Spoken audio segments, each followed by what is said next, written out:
오늘은 막막할수록 하나님의 꿈을 붙잡으라, 막막할수록 하나님의 꿈을 붙잡으라라는 제목으로 하나님의 말씀을 살펴보겠습니다. 저 오늘 말씀 준비하는데요, 헬런 켈러의 이 말이 생각이 났습니다. 행복의 한쪽 문이 닫히면 다른 쪽 문이 열린다. 그러나 흔히 우리는 닫혀진 문을 오랫동안 보기 때문에 우리를 위해 열려있는 문을 보지 못한다. 신앙생활을 이렇게 돌아보면 이런 경우가 정말 많다라는 생각을 하게 되어집니다. 대부분 우리 자신이 원하는 방식으로라는 문이 있어요. 그래서 그 문을 계속해서 응시하고 그 문이 열리기를 굉장히 사모하면서 기다릴 때가 많습니다. 기도할 때는 특히 더 그렇잖아요.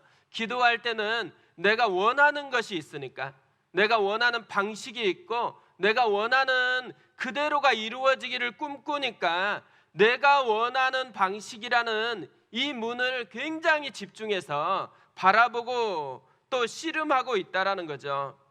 그러다 보니까요, 하나님이 옆에 다른 모양으로 응답해 주실 때, 새로운 문을 열어주실 때 그것을 수용하지 못할 때가 굉장히 많이 있다라는 것입니다. 내가 원하는 이 문에 집중되어 있는 것에서 하나님께서 열어주신 문으로 이동하지 않으면 하나님이 아무리 많은 것을 우리에게 공급해줘도 그것을 누릴 수 없다라는 것이죠. 이사야 55장 8절에서는 이렇게 말씀합니다. 여호와의 말씀에 내 생각은 너희 생각과 다르며 내 길은 너희 길과 달라서 하늘이 땅보다 높음같이 내 길은 너희 길보다 높으며 내 생각은 너희 생각보다 높으니라. 하나님의 문과 우리의 문이 다를 수 있다라는 것을 말씀하고 있는 것이죠. 이 진리를 인정할 때요, 우리가 우리의 문에서 하나님께서 열어주신 문으로 이동할 수가 있다라는 것이죠. 하나님은 우리보다 훨씬 크세요. 하나님은 우리를 더 잘 알고 계세요. 하나님은 우리를 더 깊이 사랑하세요. 그렇기 때문에 이 하나님에 대한 진리를 알 때 우리 자신이 붙들고 있었던 방식에서 하나님이 원하는, 하나님이 주고자 하는 것으로 이동할 수가 있다라는 거죠. 그분에게 맡길 수가 있다라는 것입니다.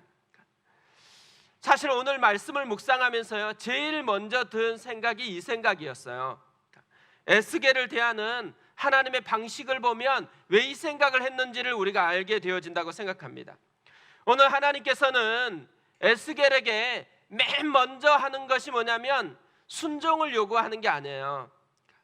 사명을 요구하는 것도 아니에요. 하나님은 말씀을 주기 전에 먼저 환상을 보여주십니다.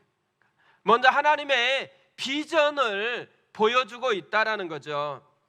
왜 하나님께서 말씀하시면 될 것 같은데, 이것 좀 하면 안 되겠니? 하면 될 것 같은데 환상을 보여주고 이 하나님의 비전을 먼저 보여주고 있을까요? 하나님이 아시는 거죠.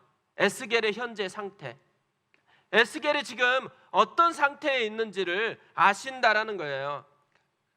제사장의 꿈을 품고 왔는데 지금 하고 있는 것은 막노동이에요. 고대 전쟁은 신들의 전쟁이라고 그렇게 여겼습니다. 한 나라가 패한다라는 것은 그 나라의 신들이 패했다라는 의미인 거죠. 지금 이스라엘이 패했고 포로로 잡혀왔습니다. 바벨론의 포로로 잡혀 있으면서 에스겔에게 끊임없이 드는 생각이 뭐겠어요? 하나님이 패하였는가? 하나님은 망했는가? 하나님은 어디에 계시는가? 이 생각을 끊임없이 하고 있었을 것이잖아요. 삶도 막막한데 삶을 지탱해 주었던 가장 중심이었던 신앙마저 흔들리고 있는 이 힘겨운 현실, 이게 에스겔의 모습이었다라는 거죠. 삶이 힘들면요, 자연스럽게 생기는 현상이 있습니다. 마음이 약해지고 위축되어지고 쪼그라드는 현상이 생기잖아요. 그래서 새로운 문이 있어도 그걸 볼 수 있는 여유가 없어진다라는 거죠. 에스겔이 그랬다라는 거예요. 마음이 쪼그라들어 있었고 새로운 것들이 펼쳐져도 그것을 수용할 준비가 아직 되어 있지가 않았다라는 거예요. 그러니까 말씀을 줘도 그 말씀을 받아들일 준비가 안 돼 있었고, 사명을 이야기해도 그 사명을 자신의 것으로 수용할 준비가 되어 있지가 않았습니다.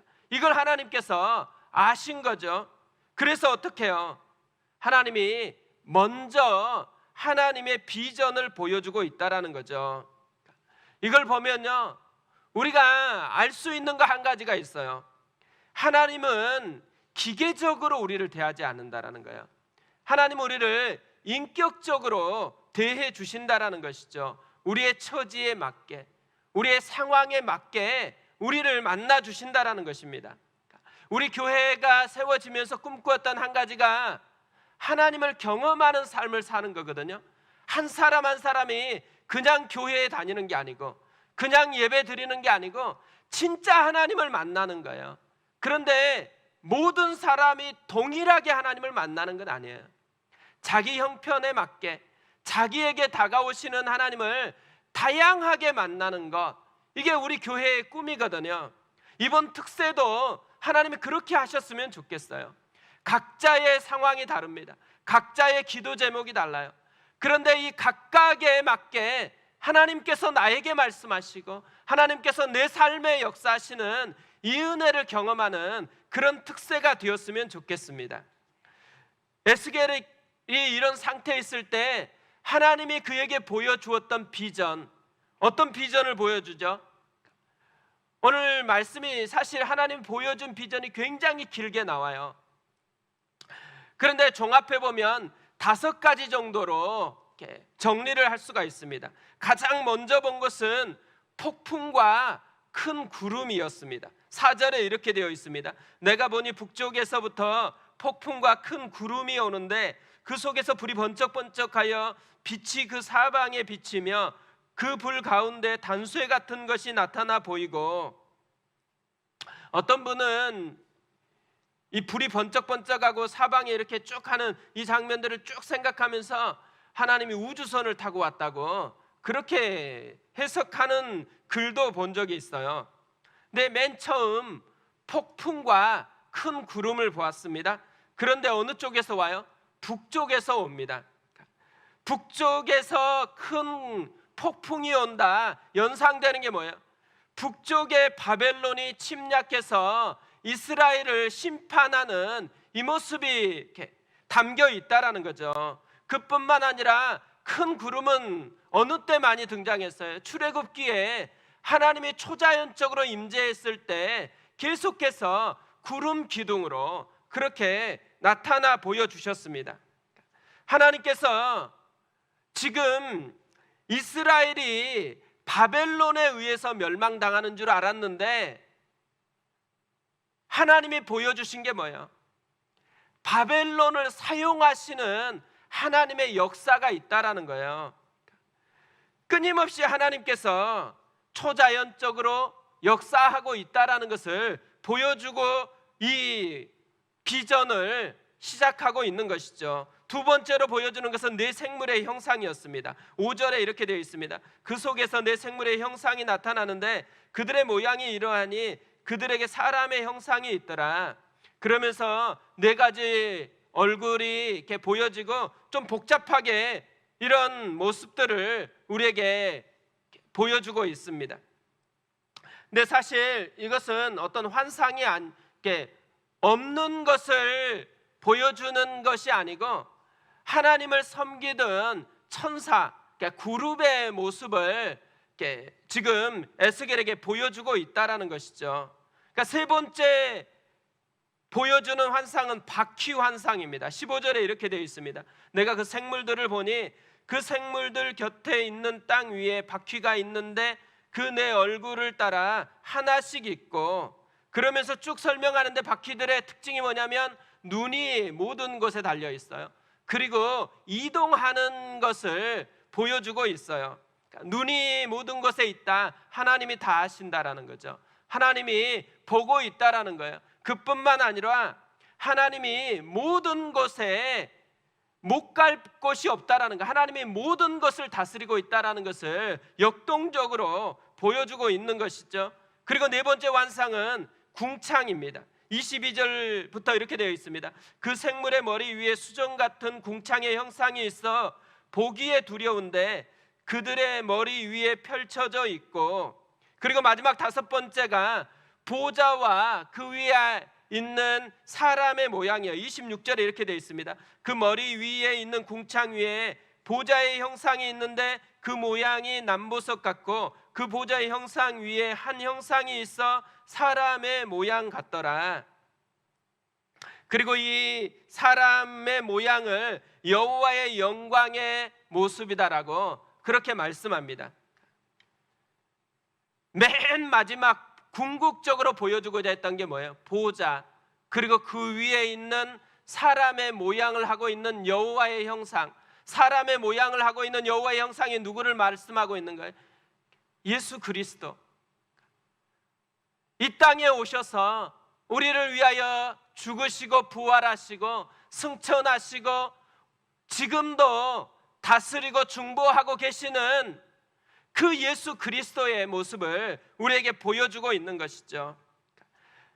구름의 폭풍에서 시작했는데 맨 마지막은 예수 그리스도의 모습으로 마치고 있습니다. 이 환상을 통해서 우리에게 보여주고 있는 도전 하나가 있다고 생각해요. 하나님께서는 위대한 어떤 사역을 원하는 게 아니고요, 위대한 관계를 원한다라는 거예요. 예수 그리스도를 깊이 바라보는 이 위대한 관계를 원한다라는 것을 우리에게 알려주고 있는 것이죠. 이 다섯 가지 환상을 보면 하나하나를 구체적으로 우리가 살펴보진 않았지만요, 이 환상을 보면서 에스겔이 느꼈을 것 같은 감정은 우리가 알 수가 있잖아요. 이 장엄함, 그 속에 압도될 수밖에 없는 에스겔의 모습을 우리가 느낄 수 있죠. 그리고 하나하나의 역동성을 에스겔이 느낄 수가 있었겠죠. 포로로 잡혀와서 하나님이 없는 줄 알았는데 하나님이 지금도 역사하고 통치하고 계시다라는 것을 압도적으로 지금 에스겔은 느끼고 있다라는 거예요. 그래서 압도당해서 엎드렸다라고 그렇게 이야기를 하고 있습니다. 저는 오늘 말씀 묵상하다가요, 한 가지 예화가 생각이 났어요. 우리가 잘 알고 있는 예화일 수 있어요. 그러니까 루터와 그의 아내의 이야기입니다. 루터가 종교개혁을 선포하고 싸우는데 계속적인 위협을 당하고 또 힘겨운 상황에 놓이게 되니까 지치게 된 거예요. 그러니까 번아웃이 된 거죠. 그런데 번아웃이 되니까 계속 비관적이 되잖아요. 용기를 상실하고 위축돼서 혼자 방에 누워 있는데 아내가 들어왔어요. 그런데 상복을 입고 들어왔습니다. 놀라서 루터가 묻죠. 누가 죽었냐고. 그러자 부인이 이렇게 대답하는 거예요. 하나님이 죽었다고. 그래서 장례를 치러야 된다고. 루터가 화를 내면서 어떻게 감히 그런 불경한 이야기를 하냐고. 그러자 부인이 하나님이 살아 계신다면 당신이 이렇게 좌절할 리가 없잖아요. 에스겔이 좌절하고 있는 거잖아요. 에스겔이 이전에는 제사장으로서의 교육을 받고 하나님이 살아계신다라고 그렇게 수많은 믿음의 언어로 삶을 채워왔잖아요. 그런데 지금 포로로 잡혀오고 5년 동안 시간이 지나면서 에스겔의 마음이 쪼그라들고 에스겔의 심령 속에 뭐가 존재하는 거예요? 하나님이 죽은 것 같고 하나님이 없는 것 같은 그런 모습이 되어버렸다라는 거죠. 하나님께서 이런 에스겔에게 이 비전을 통해서 보여주고자 하고 에스겔에게 알려주고자 하는 게 뭐겠어요? 하나님이 여전히 살아 계시다라는 거예요. 여전히 다스리고 있다라는 거예요. 지금 네가 있는 게 바벨론 땅인 것 같지만 하나님의 땅이라는 거예요. 하나님이 다스리고 있는 하나님의 나라라는 것을 알려주고 있는 것이죠. 그래서 쪼그라질 대로 쪼그라들어 있는 이 에스겔의 마음을 다시 펴는 거예요. 다시 에스겔에게 꿈꿀 수 없었던, 무너졌던 그 꿈을 다시 꿈꾸도록 하나님께서 인도해 주고 있다라는 것이죠. 지금 하나님께서 우리에게 하고 싶은 거 한 가지가 있다면 에스겔에게 하고 있는 이 모습이라는 생각이 참 많이 들었습니다. 지금 우리의 시대, 그리고 특별히 지금 이 시대에서 신앙생활 한다라는 것, 저는 에스겔과 같은 모습이지 않을까라는 생각을 많이 합니다. 그러니까 우리도 예전에 부흥을 보았잖아요. 예전에 하나님께서 그렇게 강하게 역사하는 것을 우리가 보았잖아요. 한국 교회는 부인할 수가 없어요. 교회사 가운데 역사했던 그 뜨거운 하나님의 역사를 생생하게 경험했기 때문에, 그리고 우리 눈으로도 보았잖아요. 그런데 점차 어려워지면서 우리의 심령이 굉장히 쪼그라들어 있습니다. 그래서 요즘에는 부흥을 이야기하지도 않아요. 선교나 뭐 이런 얘기도 굉장히 담대하게 선포하지도 못합니다. 하나님이 지금 나의 하나님이고 나와 함께하고 있다라고 그렇게 예전에는 뜨겁게 선포했는데, 근데 지금은요 그렇게 선포할 수 있는 그런 분위기가 아니다라고 위축되어 있는 우리의 모습을 본다라는 거죠. 그 위축된 우리의 심령 한복판으로 주님이 오셔서 우리의 쪼그라든 마음을 다시 회복시키기를 원하는 거예요. 그렇기 때문에 우리에게 뭘 원하는 거예요? 하나님의 꿈을 붙들으라는 거예요. 하나님의 비전을 붙들으라는 거예요. 그런데 하나님의 비전이 뭐예요? 예수 그리스도. 예수 그리스도, 그분이 어제도 살아계셨고 지금도 살아계시고 앞으로도 지속적으로 통치하고 다스릴 것이기 때문에 우리는 세상 나라에 있는 것 같지만 그분의 나라에 있다라는 거죠. 그래서 그분을 꿈꾸면서, 그분을 바라보면서 하나님의 꿈을 다시 붙잡아야 된다라는 거예요. 에스겔에게 이것을 보여주고 있다라는 거죠. 시바타 도요라는 일본인 시인이 있어요. 근데 이분이 할머니였었는데 몇 년 전에 백이세로 소천을 했습니다. 이분이 92세에 처음으로 시를 쓰기 시작했대요. 그리고 99세에 그분이 썼던 시를 다 모아가지고 첫 번째 시집을 출판했습니다. 제목이 약해지지 마예요.